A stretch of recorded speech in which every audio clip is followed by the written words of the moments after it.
Bismillahirrahmanirrahim. Dalam surah Al-Ahzab ayat 21 dijelaskan bahwa sesungguhnya telah ada pada diri Rasulullah itu suri tauladan yang baik bagimu, yaitu bagi orang yang mengharap rahmat Allah dan pada tangan hari kiamat, dan dia banyak menyebut Allah.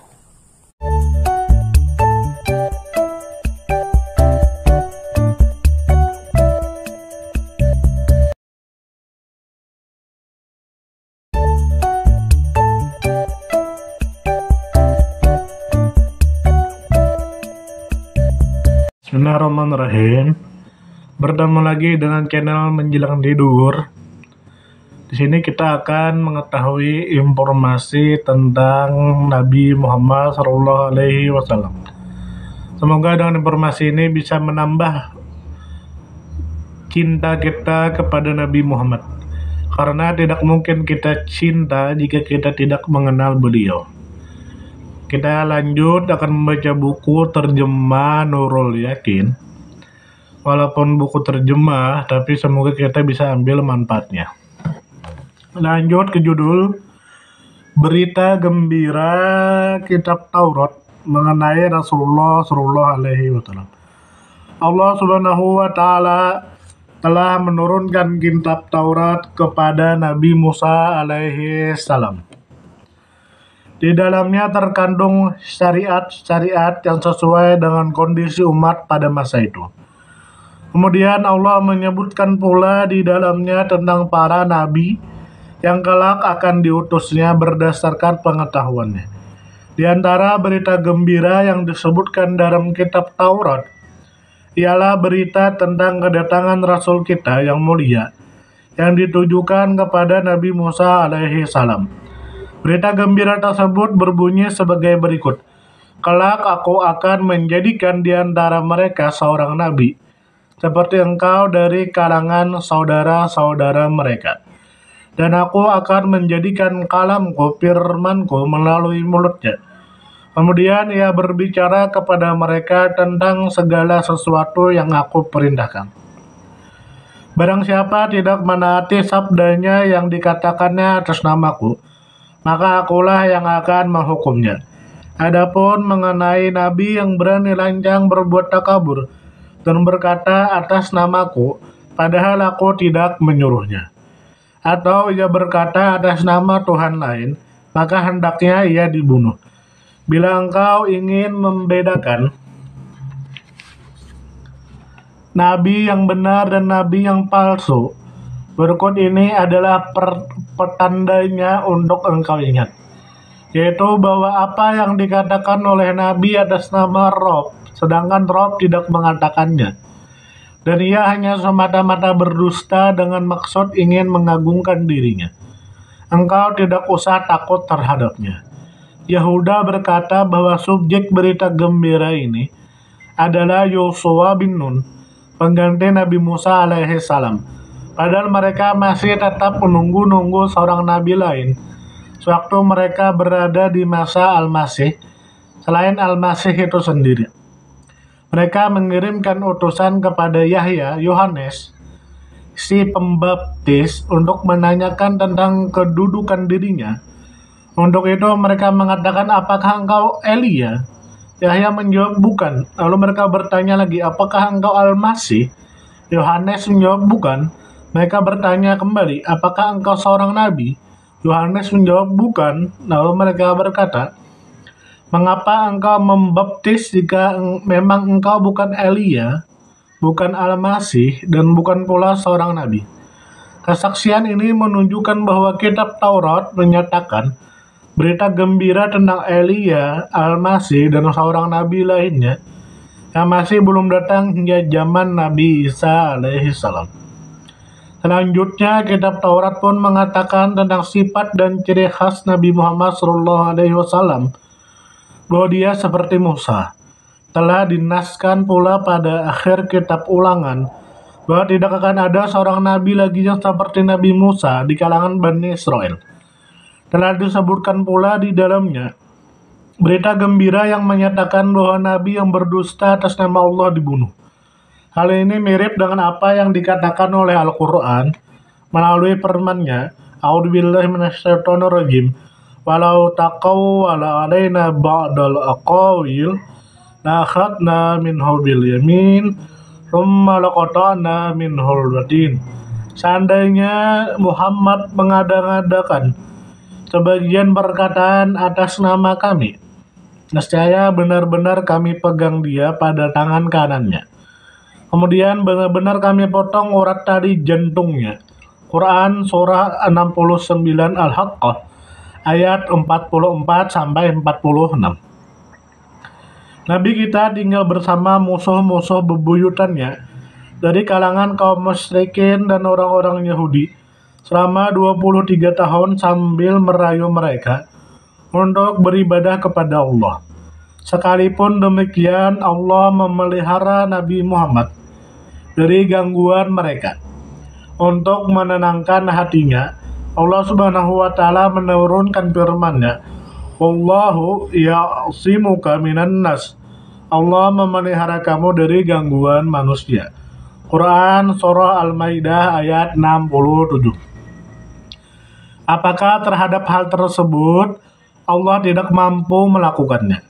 Dia Maha Kuasa terhadap segala sesuatu dan Maha Kuasa untuk menurunkan adab terhadap orang yang menuduh Nabi Muhammad berkata dusta, dan dialah yang berfirman, am yaquluna naftara 'alallahi kadiba fa yasha'illahu yakhtim ala qalbik wa yamhullahul batila wa yuhiqqul haqqa bi kalimati innahu alimun bidatis sudur. Bahkan mereka mengatakan, dia Muhammad telah mengada-ngadakan dusta terhadap Allah.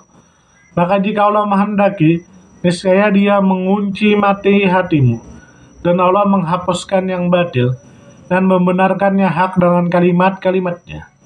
Al-Quran sesungguhnya dia maha mengetahui segala isi hati. Quran Surah Asy-Syura ayat 24.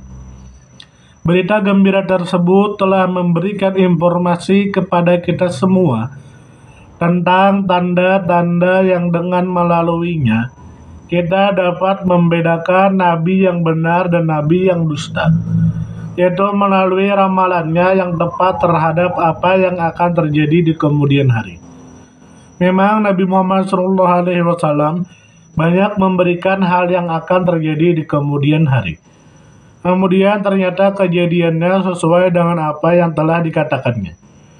Di antara berita-berita tersebut, ada yang tidak dapat ditelaah dengan cara ramalan atau dugaan akal, yaitu seperti berita yang dinyatakan oleh Nabi Allah Subhanahu wa taala dinyatakan oleh Nabi Muhammad SAW bahwa kekaisaran Romawi kelak akan dikalahkan oleh kerajaan Persia dengan kekalahan yang sangat parah. Sehingga digambarkan Nabi Muhammad SAW bahwa orang-orang Persia hampir saja menguasai Konstantinopel, ibu kota kekaisaran Romawi. Selanjutnya digambarkan pula oleh Nabi Muhammad SAW bahwa orang-orang Romawi beberapa tahun kemudian berhasil menghimpun kekuatannya, lalu mereka dapat merebut kembali kekalahannya beberapa tahun yang silam. Dapat disimpulkan bahwa berita yang tepat itu tiada lain hanyalah dari sisi Allah Subhanahu wa taala belaka. Oleh sebab itu, sebagian kaum musyrikin yang terdiri dari kaum Quraisy merasa heran sekali dengan ketepatan ramalan Nabi Muhammad SAW. Sehingga disebutkan bahwa sahabat Abu Bakar radhiyallahu anhu bertaruh dengan mereka. Dan ternyata kejadiannya sesuai dengan apa yang telah diberitakan oleh Nabi Muhammad. Berdasarkan wahyu dari Allah Subhanahu wa taala, akhirnya sahabat Abu Bakar berhasil meraih kemenangan dari taruhannya tersebut. Hal tersebut merupakan sekelumit dari banyak hal yang keterangannya akan menyusul nanti, insyaallah secara terperinci. Al-Qadiyat mengatakan dalam kitab Asy-Syifa bahwa Atha ibnu Yasar pernah bertanya kepada sahabat Amr ibnu As radhiyallahu anhu tentang sifat Rasulullah Amr bin As menjawab, ya memang demikian. Ya memang, demi Allah. Sesungguhnya Nabi Muhammad SAW telah disebutkan sifat-sifatnya dalam kitab Taurat sesuai dengan sebagaimana sifatnya disebutkan oleh firman Allah Subhanahu wa taala. Ya ayyuhal nabiyyu inna arsalnaka syahida wa mubasysyiran wa nadhira. Hai Nabi, sesungguhnya kami mengutusmu untuk menjadi saksi dan pembawa kabar gembira dan pemberi peringatan.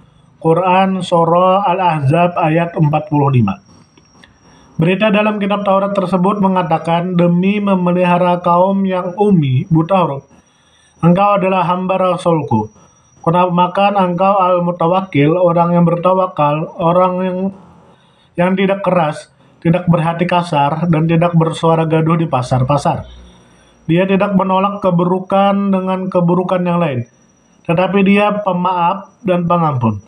Allah tidak akan mematikannya sebelum agamanya tegak kokoh sehingga mereka mau mengatakan la ilaha illallah, tiada Tuhan selain Allah. Sebelum Allah membukakan mata yang buta dan telinga yang tuli, serta hati yang terkunci. Al-Qadiyat meriwayatkan hal yang serupa melalui sahabat Abdullah ibnu Salam radhiyallahu anhu.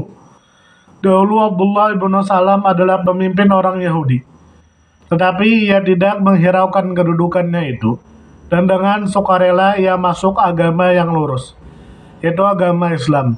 Demikian pula Ka'ab al-Ahbar, bekas pendeta Yahudi, ia berbuat serupa. Menurut riwayat lain yang disebutkan dalam kitab Taurat, sehubungan dengan berita gembira tentang Nabi Muhammad SAW adalah seperti berikut ini.